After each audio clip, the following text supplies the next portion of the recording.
Please welcome Arthur Brooks.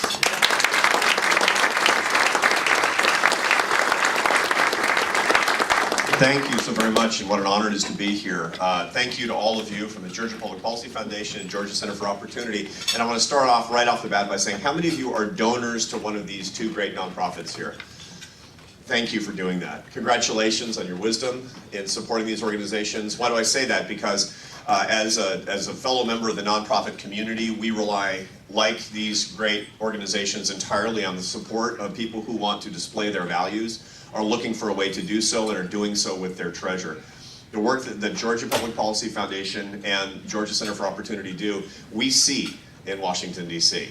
And it gives us consolation and it gives us hope, because that's the way the country's supposed to work. Ideas are supposed to filter up. We're watching what's going on. If you're frustrated with what's going on in Washington, D.C., and I know you are, because we all are, do more that helps this community that we can see. These organizations are exemplars in this country for that. Supporting that helps our country. It's a great and patriotic act, and thank you on behalf of all of us in D.C. I love coming down here, as you heard, that I have some roots here. Right after I finished my PhD, my first job was at Georgia State University. My middle son, Carlos, was born at Piedmont Hospital, which seems like just yesterday, and next week he's graduating from high school, I hope. And it's been a long road, folks, but it's always wonderful to be back here. I still have close friends. I still visit frequently, and what a delight to talk to all of you who share my values. We were hearing in this really gracious introduction about the good work that we do and why we do it. And in truth, the reason that I'm in the free enterprise movement and what we think of as the conservative movement, what's really about human dignity and the limitlessness of human potential, that's what our movement is all about. Why? It's not because I'm super worried about the prosperity of all of you sitting in this room.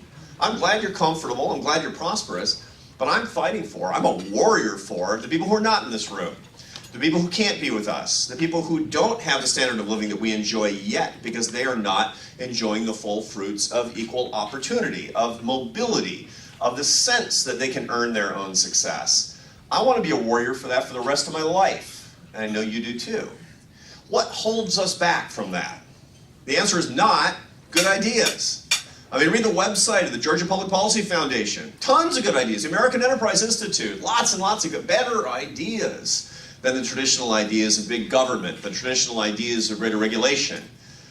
What's the problem? Why haven't we won yet? Why haven't we won more yet? The answer is, and you know this answer too, we have trouble connecting to people. We have trouble convincing people that our hearts are in the right place. How do we do that? That's my subject this morning. My subject this morning is how we can tell a better story. I'm on the road most of the time. My job as president of a think tank involves relatively little thinking in tanks. It's mostly getting on planes and talking to interesting people, which is great. I do about 175 speeches a year, and I have to raise a lot of money, but mostly I get to talk to interesting people about things concerning our communities. And I go to a lot of universities. I specialize in crowds that are not congenial to our ideas. But there's one university where I go where I always get the warmest reception of my whole career, and that's Brigham Young University in Utah. And Provo, Utah. They love me at Brigham Young University, I gotta tell you. And they tell me, I mean, by the way, for those of you who are, I mean, you all know probably, but that's the flagship university of the Church of Jesus Christ of Latter-day Saints, the Mormons. And they say I'm their favorite Catholic. Right? They probably say that to all the Catholics, but several years into my annual visit to Brigham Young University, they did what they always do, which is that they loaded me up with branded merchandise. This is kind of their apostolate or their evangelical outreach, is they cover you with stuff that says Brigham Young University. They'll work into the conversation. So, how old are your kids now? What they're doing is they're making a mental note on how big they probably are, and they give you t-shirts that fit the whole family when you leave, that kind of thing. And about 3 years ago at my annual visit, they gave me a briefcase, and it was a nice Italian briefcase. It said Brigham Young University on it. And I said, oh, that's nice. And so I kind of folded it in half and put it in my suitcase and brought it home. I showed it to my wife. I said, isn't this nice? She said, yeah, it's nice. And I threw it in the closet and forgot about it. About 2 months later, the handle on my briefcase broke. And it was a kind of a new briefcase, and I was annoyed. And so I said to my wife, Esther, I said, can you believe it? I just bought this thing. What a piece of junk. And she said, well, why don't you go get that Mormon briefcase and use that? And I said, I don't know, that feels kind of weird. She said, are you afraid that people are going to think you're a Mormon? And I said, no, kind of. I mean, it's false advertising. So, anyway, but it was a challenge. I said, So I went to the closet, and I started getting my stuff out of my old briefcase and putting it into the new briefcase. And I started carrying the new briefcase around. Now, when you're in the airport all the time, most of you know that when you're carrying something that's branded, people will read your branding, and then they'll look at you, and they'll make some suppositions. And you can read their mind a little bit. So they'd look at my briefcase, and they'd look at me, and they'd be saying that mentally, I've never seen an aging hipster Mormon before. You know, it's like, but here's the weird thing that I experienced. I didn't know till then. It changed my behavior. I started to act like a Mormon. Or at least like I imagine a Mormon to act. So, and I got a lot of Mormon friends. So, and one of the things that I admire about my Mormon friends is that they're super nice to strangers, to their fellow men and women. There's nobody who actually is treated like a stranger. So, you know, I'm carrying my Mormon briefcase, and I would go to the ticket counter and I would say, have a nice day. I don't talk that way. That's not me. And here's the weird part. You may or may not know, Mormons are not allowed to drink coffee.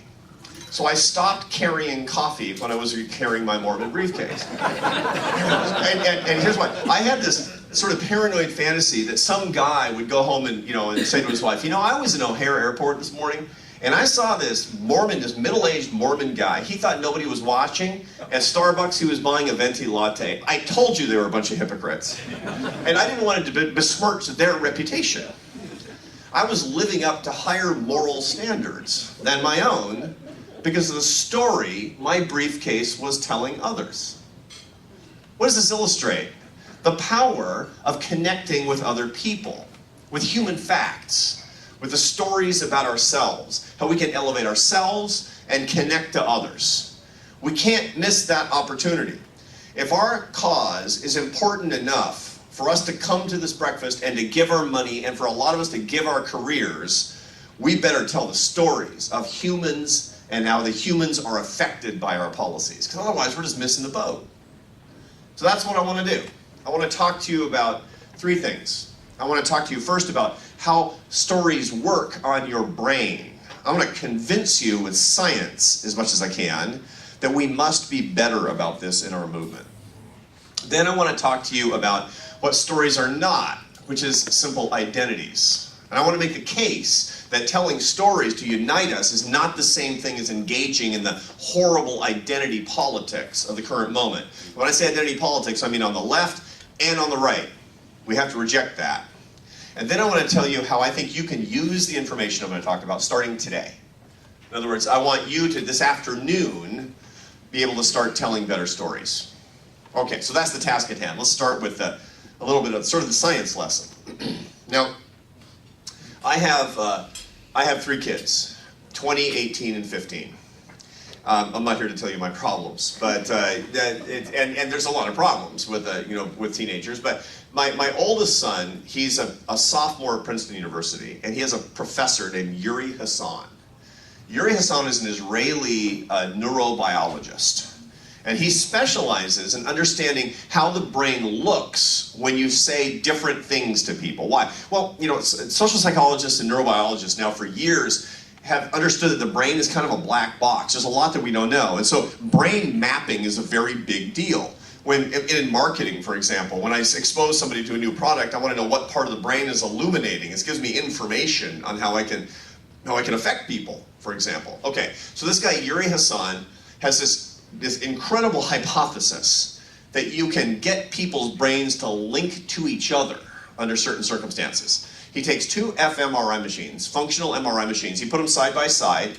He slips 2 people into them, and he has one person talk to the other.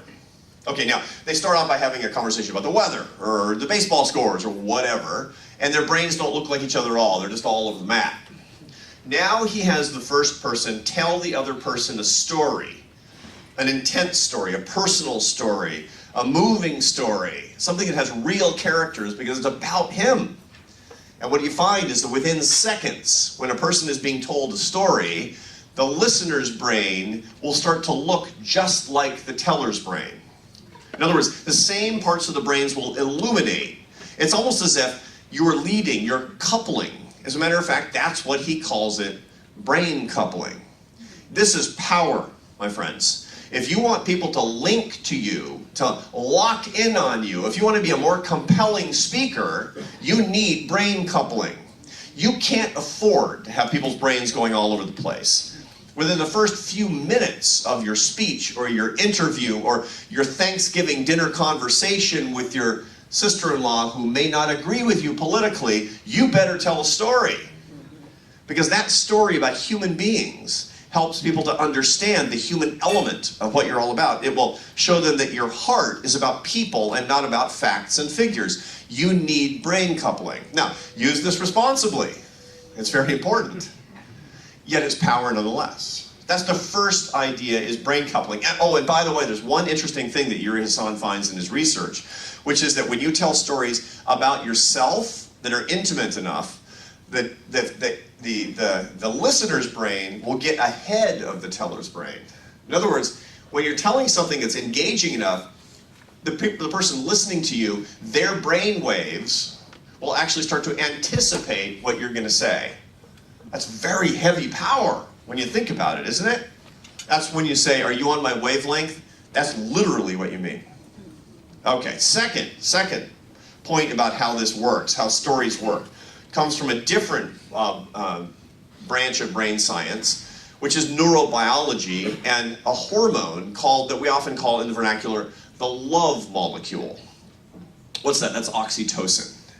Oxytocin is a molecule. It's a hormone produced in the brain, and it's what links us to other people. It's called the love molecule because when it's excreted, it's in response to friendship or parenthood or romantic love, and that's the reason that we stay together for life in the best of circumstances. And it's a funny thing because there's a lot of brand new research on oxytocin, and when you see your beloved, it's excreted in your brain. You see a long lost friend, it's excreted in your brain. And here's where it's actually most powerful: the first time you see your baby.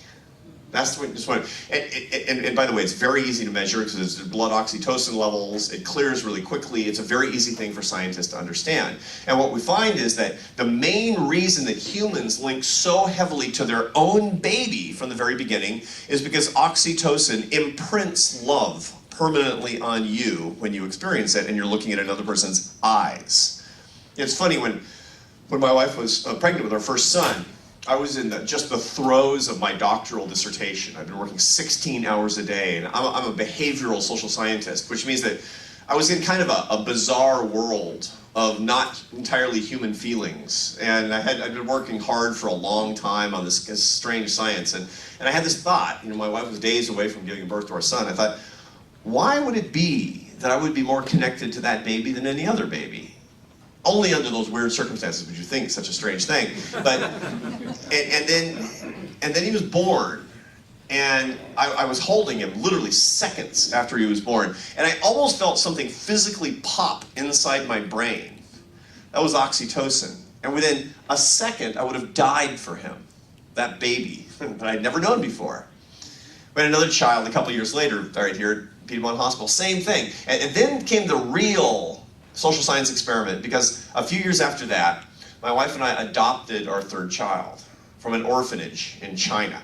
And she was a toddler. She wasn't a little baby. And I thought, am I going to feel the same way? And I went alone. And I was in a hotel in a kind of small city in China. And a nurse came into the room where I was standing and plopped this disoriented toddler in my arms. And she grabbed onto my shirt with these little fists and looked up with me at her little black eyes. And that pop happened again. It's the same thing. And I would have died for her from that very minute. That's how oxytocin works. It's incredibly powerful in the human brain. Now, there's a guy at the Claremont Graduate University in California, Orange County, California. His name is Paul Zak. He's an economist, and he runs something called the Center for Neuroeconomics Research, What this is he looks at how economics and the brain interact, and he's very interested in how oxytocin actually affects people who don't know each other under very informal circumstances. And so what does he do? He wants to know when you tell somebody a human story if they will excrete oxytocin. And here's what he finds. The more intimate a story you tell somebody, the more you link to somebody with a human story, particularly at the beginning of your message, the more oxytocin you get, the more love is elicited, and the more people will believe you and follow you. His experiments are really evocative. He's got one experiment where he has the tubes coming out of people's arms to measure their blood oxytocin levels, and they watch a little film of a guy my age, and he's got a kid behind him. The guy's a little younger than me because his kid is little. His kid is 2 years old. And he said, that's my son, Ben. And Ben is playing with a truck in the background. He said, Ben is going to die. Ben has 6 months to live. He has inoperable cancer. And it's a real guy. And that's his real son. And 6 months later, his son really did die.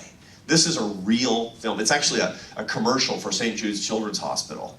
And he said, we need a cure so that nobody else has to go through what Ben and I are going through. Ben doesn't know, but we know it's going to be bad.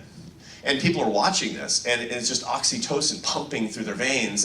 And afterward, he has to do what economists do, which is to experiment to see how it affects their behavior. And it turns out everybody who saw this film gives the experimental fee for participating to St. Jude's Children's Hospital, because they want to be part of the solution. You see what I'm driving at here, right? If you don't have a human story of why the Georgia Public Policy Center and the Georgia Center for Opportunity are affecting real people with real hopes and real families and real dreams, people are simply not going to put any sort of resource, I'm not talking about money, I'm talking about support in a moral way toward the organization. To say our economic growth rate is suboptimal gets you nothing. But if there's a story about a real person, about your life or somebody else's life, that's a real, with a name and a face and a history and a future. Do that, oxytocin. Now, this explains a funny thing in my business. Being the president of a think tank, I really do spend a lot of time raising money. And for those of you who are supporting us, thank you for doing that. It makes my job a lot more fun and a lot easier. But here's the one thing that has always been strange to me. There's an axiom in the fundraising business that 1 is greater than 10 million. My brother always said, my brother has kind of got this cult following in the fundraising world. He writes best-selling books about fundraising and has a blog that a lot of people in fundraising follow. And he always says this axiom, 1 is greater than 10 million. I always thought, well, he's bad at math. But that's not it. His point is that I can give you data that 10 million kids today in sub-Saharan Africa have inadequate access to safe, clean drinking water, and they could be in danger. And you go, that's terrible. Something should be done. Or I could show you a picture of Joey in Tanzania, who doesn't have access to safe, clean drinking water and might not make it to kindergarten. Might not. But you can help him with $19 a month, and if you do, by the time he gets into school and learns to write, he's going to send you a letter of appreciation and a letter about his hopes and dreams. Which is more powerful? You're not one. Not because you're a sentimentalist. No, but because you connect to people, because you are a person. We in the conservative movement and the free enterprise movement are all about the 10 million. We should be about the 1. Because the whole universe, look, this is what it means to be a conservative, is to see the whole universe in every person, in every face. The whole dial turns 100% in each person because we have radically equal human dignity. And we should believe in the potential of every single person. That's a non-negotiable in the conservative movement. Let's live it in the way that we express ourselves. Okay. Now, when I talk about stories, a lot of people respond with, well, here's an easy story. I'm a conservative. I'm a Republican. I'm a man. I'm a Christian. These things are true, by the way, in my case. They're not my story. They're my identity. And that's not the same thing. We've all heard about identity politics on campuses, where if you get a whole bunch of identity points, you're this group and that group and that group, and it all kind of intersects together, you get kind of a lot of points and more status on campuses, and that'll drive you crazy when you think about it too very much. It's actually corrupting our nation. And when you look at identity politics on the right in this country, that's exclusionary and talks about not who we are, but who we're not. That's problematic too, and I bet it's kept you awake at night. That's not what I'm talking about. Let me tell you why. And the answer for why actually has a story in and of itself. In the early 20th century, the whole first half of the 20th century in the United States, there was tremendous racial discrimination on the West Coast against Chinese Americans. It's something that largely doesn't exist in its current form today, but my parents, who are mostly from the West, will talk about a time when restaurants had signs in the windows saying "No Chinese." It's weird. And of course, in the Southeast, it was different racial discrimination problems, obviously. Our country has a freighted past on this, but this is a weird one that most people out on the East Coast don't remember because it wasn't here. Okay, so it had to do with a lot of immigration in the late 19th century, early 20th century from China, and they were considered foreign and odd and exotic and weird food and didn't learn the language, and their kids were thought to be hooligans, et cetera, et cetera. But basically, it was like every other kind of discrimination. They're the other. We reject that because nobody's the other. We're all brothers and sisters. But that's how exclusion works. Okay, so there was a sociologist at Stanford at the time, 1934 to be exact, named Richard LaPierre, the greatest sociologist of his era. He wanted to know, are people more racist in theory or in practice? So he had a little experiment. He had a Chinese student who spoke perfect English, but he was from China. He was married to a Chinese woman, also spoke perfect English. And he took him out to a restaurant in Palo Alto, California, that had a sign in the window, "No Chinese." He takes them in, sits them down, they order dinner, and they're served with above average quality service. He said, that's weird. Maybe it's just an anomaly. So he set up an experiment. He went on a 10,000-mile road trip over 2 years, and he was watching this couple go into 251 establishments, usually hotels, restaurants, cafes, diners. And he found that in 251 establishments that would not serve Chinese, they were served 250 times. Usually with above average quality service. Now, this is weird, right? Because all over America you're hearing that people say they're not racist, people say they don't discriminate, people say they don't discriminate with respect to gender, but deep down they do, right? Richard LaPierre says, no, that's wrong. People actually think they discriminate, but when they see a name and a face and a story, they see connection, and they feel compassion, and they feel that we're the same, and they don't discriminate. That's hugely important. Now, he follows up this study by sending out a survey to all 251 establishments saying, would you serve, this is very anachronistic, members of the Chinese race? And he gets the surveys back, and in 92% of the cases, the answer was no. They had served them. It's amazing. Now this is important. What's the difference between stories and identities? Identity says who you're not, and says how people are different than you and you're different than them. Stories are how we're the same. Stories unite, identities divide. That's how you tell the difference between these two things. Very careful we have to be when we talk about who we are. I'm a person. I'm an American like you. I want to lift people up like you. I have children like you. You know how the best way I can get Democrats and Republicans to talk to each other? Get them into a room and have them start by talking about their kids. That's the best way to do it. They will love each other from the first seconds when they complain about their teenagers. It's like magic. Okay, that's how identity and story differ. Now, what happens when I don't have a story, or when you don't have a story? The answer is we break down. There's a social psychologist, the great psychologist Gustave Le Bon. He was very well known in the first half of the 20th century. He was French. In 1895, he did the world's leading study on the psychology of crowds. How are crowds different? And he believed that there was a psychology of crowds that was different than individuals. And his view was that they're emotionally weak and dangerous, because when people get together, the IQ level falls. And you see this a lot. After your sports team wins, if the Falcons win the Super Bowl, you'll see people setting fire to cars or something downtown. And it's like, why are they doing that? It's because he believed people get dumber when they're in a big crowd of people. Okay, now, why does this matter? Because we see this all the time when people lower their moral standards because they're anonymous. It's not a question of a crowd. It's a question of not having a story, people not knowing who you are. That's when people's lower moral standards tend to fall. We see this a lot, and the best example that we see of this today, of course, is in social media. Social media is a a morals-free zone, largely. And the reason is because of anonymity. So on Twitter, for example, if you want abuse immediately, go on and say something that's mildly politically controversial. You'll be attacked with contempt by people who don't have an identity. They're anonymous. Anonymity is one of the great curses of our modern society, as a matter of fact. So as conservatives, I believe that we should have a commitment to never being anonymous. That's strength in our society, and never interacting with anybody who is ever anonymous.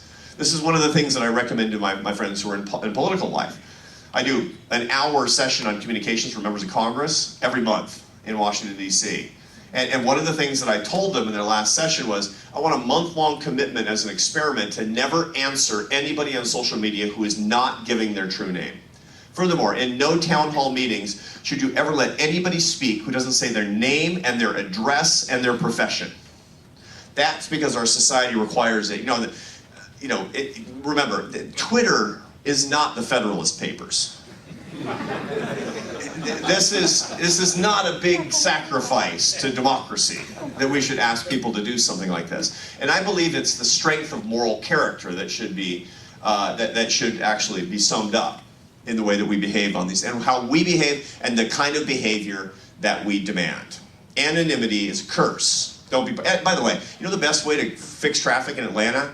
For people who treat you aggressively in traffic, make everybody put a bumper sticker with their name and their house of worship on the back, right? It's like, John Smith just flipped me off from Our Lady of Sorrows. I mean, it's like,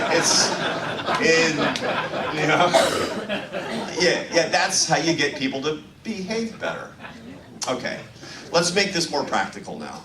I've talked about identity, and I've talked about anonymity, and I've talked about the science. How can you use it in your work today? Some of you are doing work in public policy, and some of you are not directly, except insofar as that you're contributing to these great organizations. But all of you today can use this to be more effective in the way that you talk to other people. How? Number one is to remember the story of your work. This is really, really important to me. You know, work is how people find meaning. Work is how people find purpose. Whether it's market work or work in the family, the daily work is how we get our hands dirty in the life of life. What's the story? What's the why? What's the purpose? What's the human purpose of your work? Can you answer? I mean, people, you're all successful people. People say, what do you do? Nobody ever asks you, why do you do what you do? What would your answer be? You gotta have it. You gotta have a why. For years, I mean, you heard in my brief biography, I made my living as a classical musician. I played in a symphony orchestra for a long time. And my favorite composer was Johann Sebastian Bach. Even if you don't know anything about classical music, you've heard of Bach. He was one of the world's great productive composers. In 65 years, he published more than 1,000 masterworks that are still played today. He also had 20 kids, which is, productive. And near the end of his life, he was asked, why do you write music? Why? And it's weird, right? What's your composition process? Why do you write music? And here's his answer. It's recorded for posterity. The aim and final end of all music is nothing less than the glorification of God and the refreshment of the soul. That was his why. And it was about, basically he was saying, the point of my music is to serve other people. It was a story of service of other people. Now, I bet you, if you drilled into it a little bit more, you would have found a more evocative story of who he's writing his music for. What's the story of your work? This is what you're going to spend the rest of your day doing. What is this today, Wednesday? You're going to work after this. What's the story? What's the human story? Sometimes it's hard to find. How do you find it? I was thinking about this just 2 years ago when Pope Francis was in Washington. He gave a wonderful mass for all the bishops, all the American bishops, at St. Matthew's Cathedral, a couple blocks from my office. And it was televised, and I was listening to this homily, this sermon that he gave to the bishops. And he had this one line that really stuck for me that gives the answer on how to find today, how to find the story of your work. Here's what he said to the bishops. He said, the shepherds need to smell like the sheep. That's evocative. I'm totally down with that. One of the biggest problems that we have in our churches is the clergy get too far away from the people. They become bureaucrats. They become disconnected. And especially bishops in the Roman Catholic Church. They're miles away from the flock. That's good advice. And I thought about it a little more, and I thought, do I smell like the sheep? I mean, look, I'm talking about public policy all day long. I'm kind of a bishop in the school of free enterprise or something. I mean, I'm not to self-aggrandize, but you are too. You know, you're leaders. How much do you smell? How much do you touch? How much do you know the stories of the actual people you're working at? Look, if you run a mortgage company, how many people are you talking to on a regular basis who are taking out your mortgages about their hopes and their families and their dreams and their futures and what they wish they had? Why is that important? Let me tell you why. I thought about that. I thought, you know, I'm going to take the Holy Father's advice and I'm going to smell more like a sheep. And I was doing work at the time on our big poverty programs. Poverty is the #1 thing that we've built over the past 2 years. It's very unusual at AEI, poverty programs.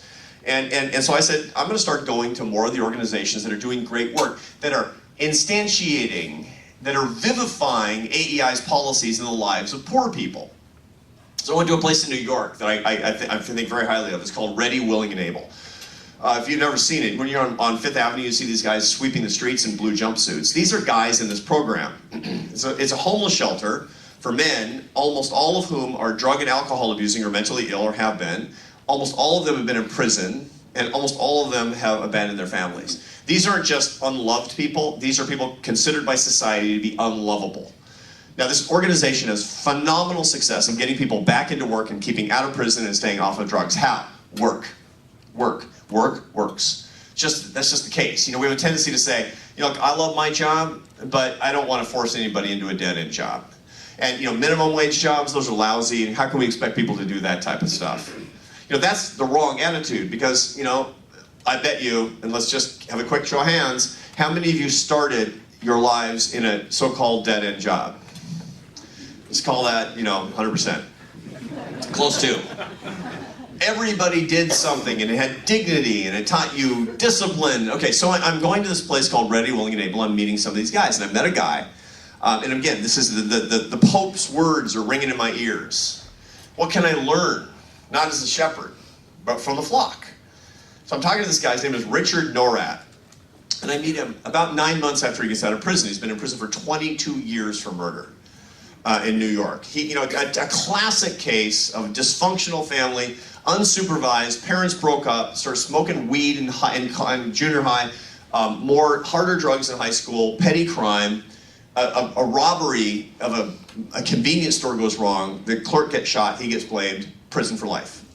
By the grace of God and the penal system of New York, he got out on parole after 22 years, age 40. Never had a job, never had a car, never had a phone, never had a girlfriend. His life was starting. He spends 3 months on sweeping the street, and then he gets his first job, his first real job, which is a minimum wage job as an assistant exterminator in New York City, right? And this is where I meet him. And I say to him, Richard, it's an open-ended interview at this point. What's going on in your life? How are you? And he said, take a look at this. He said, take a look at this email I just got. And he shows me an email from his boss on his iPhone, and it says, hey, Rick, I have an emergency bedbug job on East 65th Street. I need you now. I said, so? It says, read it again. He said, I need you. That is the first time in my life anybody has said those words to me. Rick is you. Rick is me. You know the source of meaning in my life? People need me. How am I different than Rick? Look, I didn't have that insight. You know the insight that brings me as a conservative? You know what's wrong with our poverty programs in this country? We don't try to need people, we try to help people. We act as if they're different than we are with respect to dignity. Everybody needs to be needed. Everybody needs to be an asset, not a liability. Don't treat people like charity cases. Make them more necessary in their families and in their communities and in their labor markets. Make them needed because that's the basis of dignity. Where did that come from? I got that from Rick Norat. It didn't just pop into my head one morning as a guy with a PhD. I got that because I followed the Pope's advice. I looked for the story, the human story in my work, and I found it, and it fundamentally changed the way that I think about American poverty policy. That is the key, is thinking about policy because we think about people and what they actually need as people. Wouldn't have had it. It was a turning point for me. Find the story in your work. Tell it to yourself and tell it to others. 2, What's your story as a person? How can you sum up who you are and what's written on your heart? I gave you Bach's story. What's yours? Now, you know, sometimes it's hard to kind of sum things up, isn't it? But you can if you do the work. So I'm going to give you a challenge. In the next month, I want you to think about this thoughtfully, maybe prayerfully. What is the story of you? What is the story that connects you to other people? And if you don't think you can, I want to give you an example. There's a famous story of Ernest Hemingway when he was older and he was fairly dysfunctional and alcoholic, and a friend came to him and he bragged that he could write a whole novel in 6 words. And his friend said, "That's crazy." He said, No, I'll show you. And he took out a piece of paper and he wrote these 6 words, whole novel. For sale, baby shoes, never worn. I read that and I thought, I've published 1 million words, literally, in my life. And none of them come close to how evocative those 6 words actually are to capturing the experience of people. And it's just a novel. It's just made up. I do work on real people with real dreams, people at the margins of society that I'm a warrior to lift up. And if I can't tell their story, if I can't tell my story about the fact that my job is to glorify God, my job is to lift people up to the margins who need me, that's my story. And who are they? They're me, separated by time, separated by a couple of generations, separated by a little bit of bad luck, separated by a couple of mistakes. If I can't actually tell the stories of those people, then I actually, I don't understand myself. And that is a big problem for me too. That's what I want you to do, is to tell your own story. And so doing, telling other people's stories, to bringing your work to life. Let's remember what the stakes are and what we're doing here. We have very few opportunities as we walk through our lives and figuring out how we can serve others and truly inflect our society for the people who need us the most. What a privilege it is to live in a country that can create organizations like ours that make it possible to do so. I don't think we can waste a minute. You look around, there's need. You look around, there's desperation. You have the solution. Never waste the opportunity for people to make the connection that gets them to the solution that's written on your heart. For doing that, for supporting these organizations, for being in the fight, and most of all, for giving me an hour of your precious time and bringing me to your wonderful, wonderful sunny city. I am very grateful to you, and I will pray for you and say God bless you, and thank you.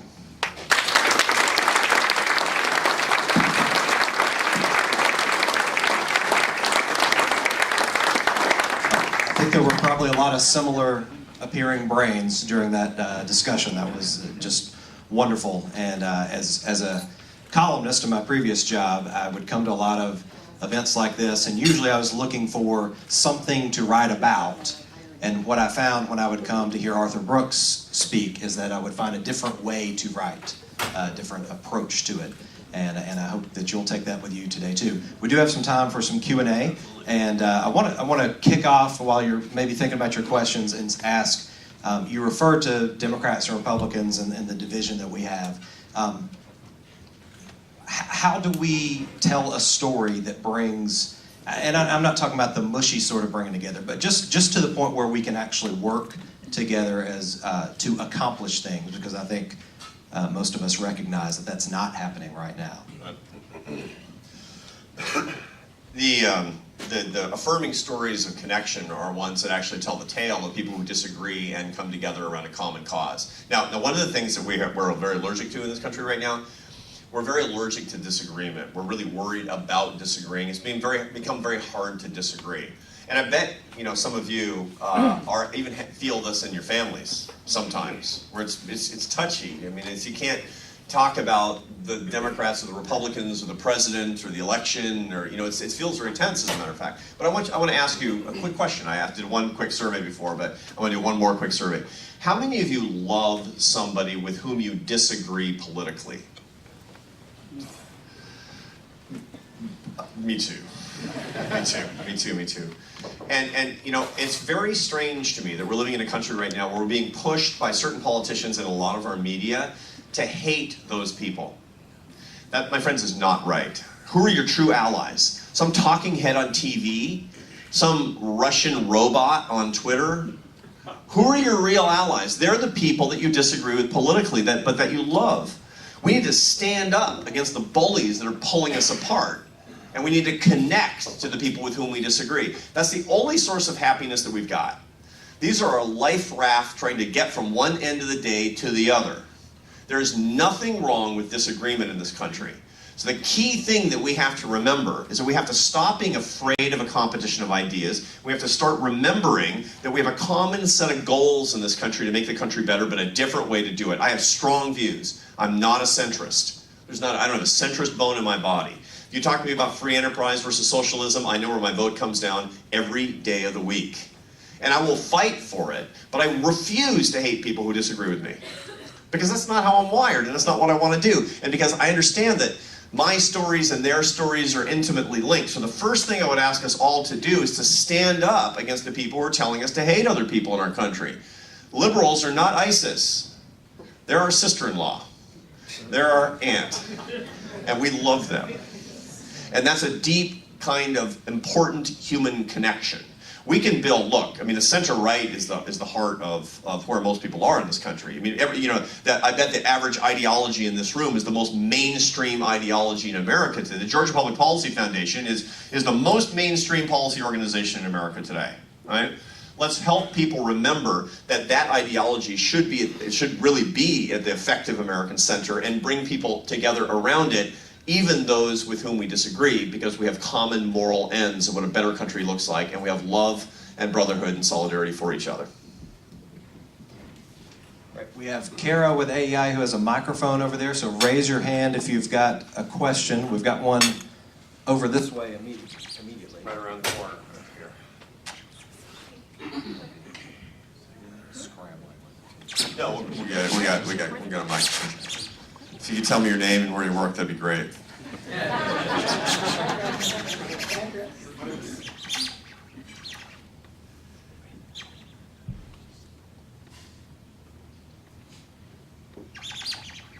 My name is C.J. Stewart. I'm the son of the city of Atlanta, and I was actually in the... You know what? I can hear you. So I was actually in the 2016 AEI Leadership Network, and got an opportunity to hear you, and your words, like today, were very convicting. I'm in a leadership position with an organization called LEAD, and we partner with Atlanta Public Schools to use baseball as a vehicle to matriculate black males through high school, college, and career. So you really convicted me. Would you agree or disagree that before connection, there must be conviction? So thank you very much. I appreciate that. He spoke about the AEI Leadership Network, which is a nationwide, increasingly an international group of people in up-and-coming people in leadership positions of all different ages, from all different regions. If any of you are interested in being part of leadership training at AEI, by the way, we actually have a particular preference, not just for people who agree with us. We want people who disagree with us too, ideologically. Because you hang around for AEI and after a little while you're going to start to agree with us. That's my view. But it's very important because leadership matters. Leadership is a real thing. And leadership based on sort of the passion for lifting other people up is really what we're all about. Anybody who's interested in the Leadership Network, please see me and I'll get you information about that. So the question is, conviction. What's the role of conviction before what? Connection. Before connection. You got to believe something before you can actually connect to other people. And this is the amazing thing that I've seen.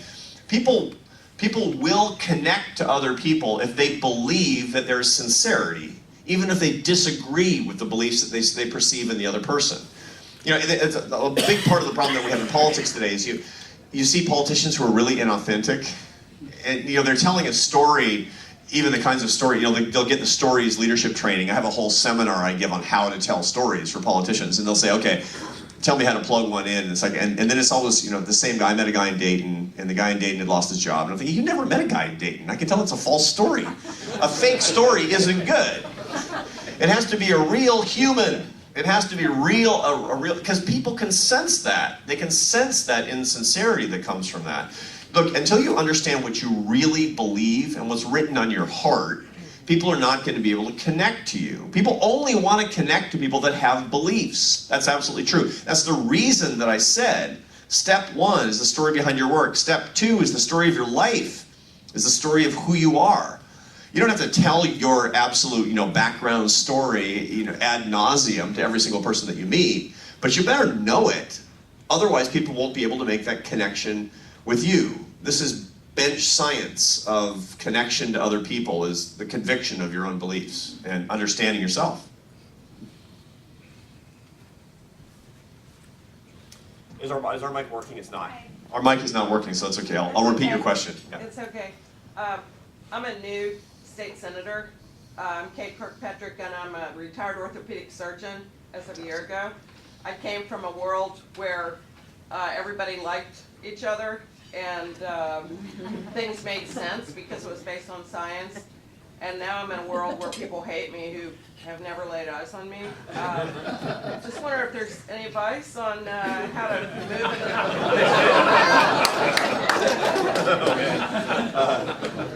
in. Well, God bless you, Kay. It's funny. Everybody loves their surgeon. And you're saving lives and helping people to become healthy again. And then you get into politics, and the problem is because you went from person to cartoon character.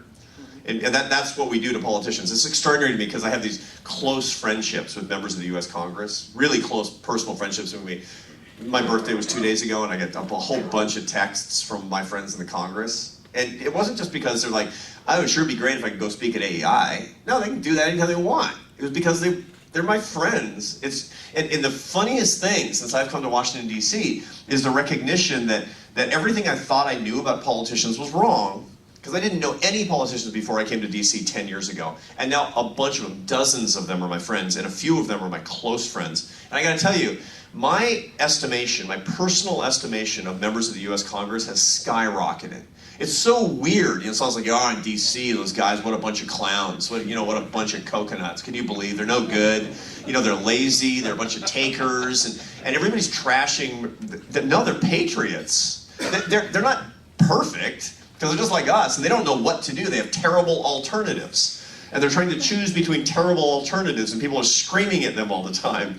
And they don't want to be hated. And they love their children, and they love their constituents, and they love their country. I know this guy, I'm friends with this guy. He's the only Puerto Rican Mormon in Idaho.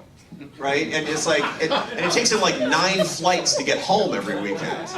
And he left his business. And he's making no money, and he has to have 2 apartments. And why is he doing it? Because he loves your country so much. You might agree with him, you might disagree with him. But you can't doubt that what is written on his heart. He's not there for power. The best thing that could happen to him is he'd lose his primary. But he wants to support his constituents, and he wants to fight for his country. Okay, we make cartoon characters. It really changed my life when I understood my politicians in this country better. And that they're great people. And they're people I believe in now. Okay, so what should you do? This is a very practical question you give me. What should you do? You have a huge opportunity. And by the way, it's the same opportunity for every single one of you. The problem that we have in America is contempt. It's not anger, it's not disagreement, it's treating each other with contempt. Contempt is the conviction of the utter worthlessness of another person, according to psychologists. It's to basically blow somebody else up. That's the stupidest thing I've ever heard. All your motives are wrong, and all your ideas are stupid. That's how contempt works, and that's how you're being treated. And that's how politicians are treating each other. That's how parties are treating each other. That's how, at the highest levels, people are talking about each other in politics today. Okay, so what's the opportunity? We have a habit of doing contempt in policy today, and in politics today. And when there's a habit, the way that you break the habit is that you, as an individual, have to intervene and substitute the bad thing with the good thing, right? You want to quit smoking? Don't just stop smoking. Every time you want a cigarette, go walk around the block, right? When I wanted to quit smoking, I was a musician for a long time. I smoked a lot. It was disgusting. It was dirty. It was expensive. It made my mother sad. I had to stop. So I started drinking.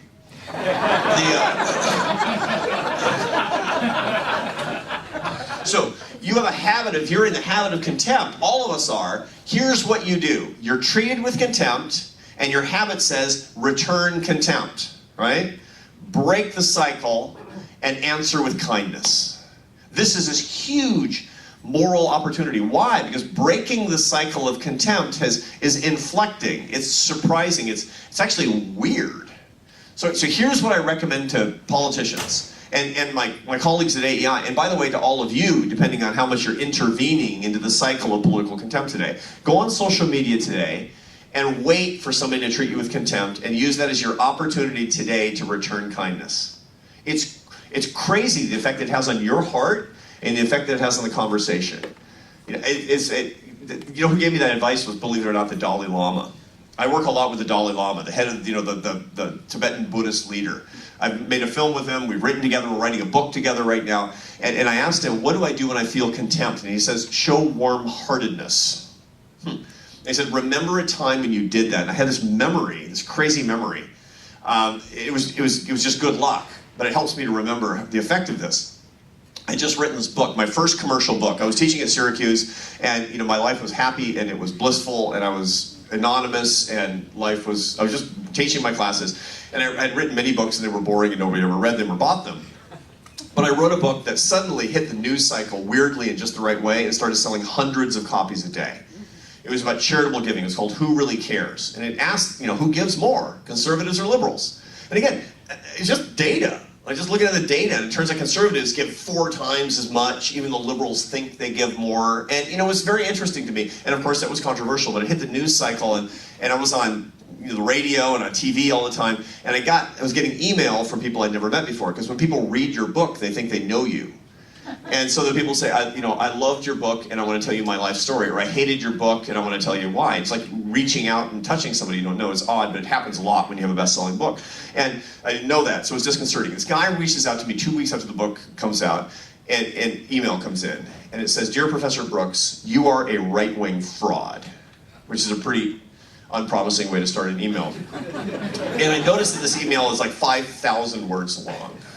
But I'm game, I'm reading it, and I notice that this guy is answering every fact, every datum, every tiny issue in detail in his email, and refuting everything. I mean, the columns in table 3.1 are reversed, you moron, stuff like that. And you know what I was thinking as I was reading 20 minutes into this email? I was thinking, he read my book. And so I said, I'm going to tell him what I'm thinking, what I'm feeling. And I wrote him back. I said, you're so-and-so. I know you think I'm an idiot, and I know you hate my book. But I have to tell you, I took 2 years writing that book. I put my whole heart into it. And you read every word. I'm so grateful to you for that. Thank you. Sent. Right? And then 15 minutes later, I get an email back from him, and it says, Dear Professor Brooks, next time you're in Dallas, if you want to get some dinner, give me a call. And this is what I found out. This is what I remembered. I'm also virtuous, like I'm a human like everybody else. I was treated with utter contempt. And for some weird serendipitous reason, I answered it with warm-heartedness, and it changed him, and it changed me. I didn't go out to dinner with him, by the way, because I don't want like some weird, bad, Craigslist story. Right now I'd be handcuffed to a pipe in his basement or something. That's not what I'm looking for, right? But it was life-changing in a tiny way, right? Do you not like the world, the way that it's currently configured with respect to contempt and the way that we treat each other? I know the answer is yes in 100% of the cases here. Then the way that you can actually fight back today is look for the next contemptuous interaction and to break your own cycle of contempt by returning kindness and returning warm-heartedness. And it will change somebody's life in a tiny little way, and it'll change Kay's heart in a little way too. And that's a really good thing. We'll call that a surgical intervention into the cycle of contempt. Yes, sir. We'll get one more. All right. That was too long an answer, I'm sorry, but this is really on my heart right now. Yeah. This one might take a while, but we'll revisit it. Okay.